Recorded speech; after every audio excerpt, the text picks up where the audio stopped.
Hello, folks. Welcome to NFL Week 5 update. Let's get started with Thursday night with the 49ers and Mac Jones. They get the upset win over the Rams, 26-23.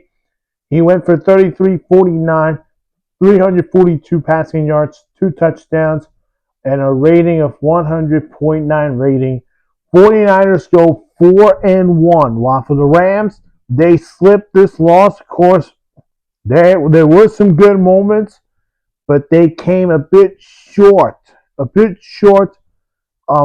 go 4-1. But unfortunately, they came up empty with a loss. Niners go 4-1. Rams fall to 3-2. In London, in the Dylan Gabriel NFL debut, didn't go as planned, but at least for the moment, Minnesota gets a huge must-win game. 21-17 over the Browns. Carson Wentz, 25 out of 34, 236 passing yards, a touchdown, and a rating of 102.1 rating. Minnesota will be heading on the bye week with a 3-2 record. The Browns will be heading back home and take on the Steelers with the 1-4 record. And of course, today they have traded Joe Flacco to the Bengals, which I'll get to that a little. What this means for the Bengals, but what this means for the Browns, Shedeur Sanders is QB2 for the Browns. Cowboys need nothing to worry about that tie. They had a huge dominant win against the Jets, 37-22.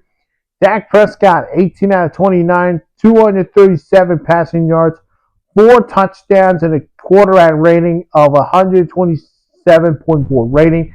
Dallas goes to 2-1 record. The Jets go 0-5 as the last winless team, still searching for the first win of the Aaron Glenn era. I would not feel bad about this start, although if you're a Jets fan, you might say that Aaron Glenn should be gone, which I don't think that's going to happen. I just think you should still trust the head coach. What a way for New Orleans to celebrate this one. They get this 26-14 win over the New York Giants, and Kellen Moore, Spencer Rattler get their first win this year. Of course, Spencer Rattler, first win of his NFL career, while for Kellen Moore, his first win as the Saints head coach. The biggest star on that game was Kool-Aid McKinstry. 4 total tackles, 3 solo tackles, 3 pass defenses, 2 interceptions. The Saints get their first win. They go 1-4, and they got to be ready against the Patriots, which will, again, another test for the Saints. Can they get that mojo going this week? We'll see, but they are going to enjoy this 1-4 record. While for the Giants, they got 2 days to get ready against the Eagles in New York against them on Thursday night. Colts dominated the Raiders 40-6. Jonathan Taylor, 17 carries, 66 rushing yards. He averaged 3.9 yards on the ground, 3 rushing touchdowns. Colts go 4-1 of the season. The Raiders drop to 1-4, and all eyes on Geno Smith. Little concern of his QB's position there in Las Vegas. The Raiders fall 1-4, and the Colts, they're on a roll. How about this story? Down 17-0. The Panthers go out and respond. 27-24 win over the Dolphins. Rico Dowdle, who also won Angry Run of the week. 23 carries, 206 rushing yards. He averaged 9 yards on the ground and a touchdown. This is the kind of Panthers football I think Dave Canales wanted, and that is to run the football. Now, here's why he had a 206 rushing yards. If you go look at the game, he is getting more yards on the right side than the left side. Can he do it against the Cowboys defense? Not sure because, yes, you don't know if Chuba Hubbard will be good to go against the Cowboys. If he's not, then Rick O'Dowd gets his revenge game. They go 2-3. The Dolphins. Miami, I know you want to fire Mike McDaniel right away, but this is not happening. He's still the head coach. What's going on? What's going What's going on, Miami? I don't know. You still go 1-4. The Broncos hand the Eagles their first loss of the season, 21-17. Nick Bonito, 4 total tackles, 3 solo tackles, 2.5 sacks, 2 tackles for loss, 3 QB hits. Broncos get to 3-2. We'll head to London this week with that great win on the road. While for the Eagles, they got to get themselves ready for Thursday night. Of course, the latest now is Saquon Barkley is dealing with an ankle injury. So there's going to be eyes on that. Hopefully tomorrow we'll see if we get an update about that. But overall, the Eagles dropped their first loss of the 2025 season. A huge domination win for the Houston Texans, 44-10 over the Ravens. Jalen Petrie, 4 total tackles, 3 solo tackles, 2 pass defenses, 2 interceptions. Houston goes 2-3. Ravens drop to 1-4. And all eyes is going to be on them because, yes, Cooper Rush is still going to be the starter for this week, although if Lamar Jackson is going to be helpful for this week. John Harbaugh's on the hot seat. Is his time in Baltimore coming to an end? And is this more of a collapse? I don't think it's a collapse. It's just that they're banged up with injuries, and they're going to need some those guys who are injured back healthy, ready to go. Tennessee, 6-21, and they came back and win it, 22-21 over the Arizona Cardinals.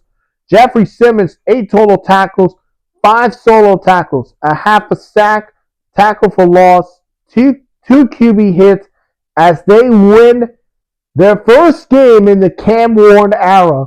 While for the Cardinals, this is a really tough loss. No James Conner, I get it. And then you don't have Trey Benson. What? They go 2-3, and it's embarrassing. The game of the week came to be the game of the week. The Buccaneers take care of business with the Seahawks 38-35 in their 50th anniversary. Of course, both teams celebrating their 50th anniversary wearing their classic uniforms. Lavonte David, 9 total tackles, 5 solo tackles, tackle for loss, pass defense, and potentially the game-winning interception that led the Bucs to a game-winning field goal to go 4-1 this year. And for the Seahawks, they dropped to 3-2. We'll hope to rebound this upcoming week against the Jaguars on the road. Lions stay hot with a 37-24 win over the Bengals. Jared Goff, 19 out of 23, 258 passing yards, 3 touchdowns, and a rating of 153.0 rating. Lions get back on track with a 4-1 record. They went from week 1 loss to winning 4 straight weeks in a row. Now they get ready for Kansas City this week, this upcoming week for the Bengals. 2-3, and then they just made the news that Joe Flacco is, the starting quarterback. Okay, what does this mean for the Bengals? First, Jake Brown is going to be your backup, and Joe Flacco is going to probably expect to start for this upcoming week against the Packers, who, if you don't remember, Joe Flacco just already beat the Packers a couple weeks ago. So the Packers defense should know him, and I guess that's going to be a good game. But they were in the market for the quarterback position, and I thought this could probably be maybe Kirk Cousins, Jameis Winston, or maybe Russell Wilson. Those were the 3 guys. They went in, stayed in the division, said the Browns, hey, give us Joe Flacco. You guys went from Joe Cool to the coolest Jewel, and that is Joe Flacco. Washington gets Jane Daniels back with a 27-10 win over the Chargers. Jacory Korsky-Merksford, if I pronounce your last name, I'm sorry.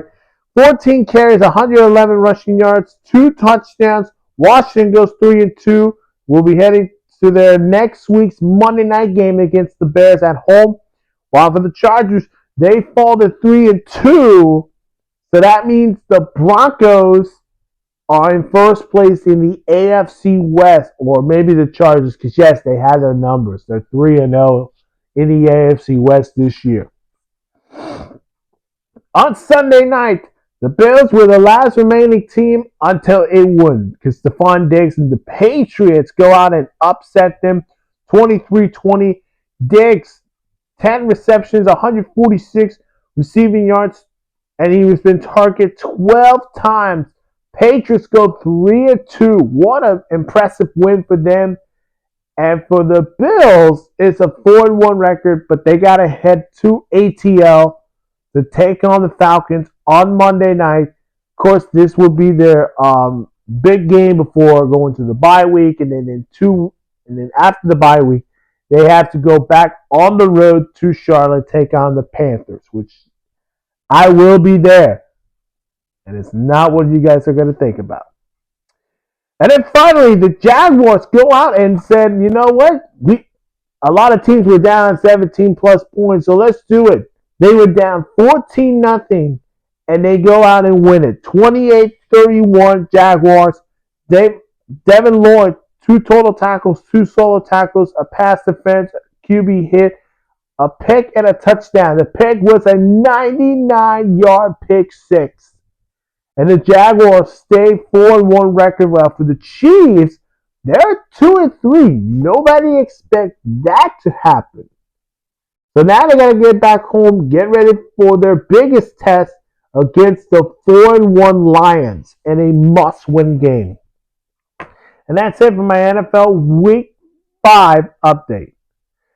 If you have not seen my other videos, go check them out on my channel. Of course, make sure to hit the like button, subscribe to the channel, hit that notification bell for more sports news.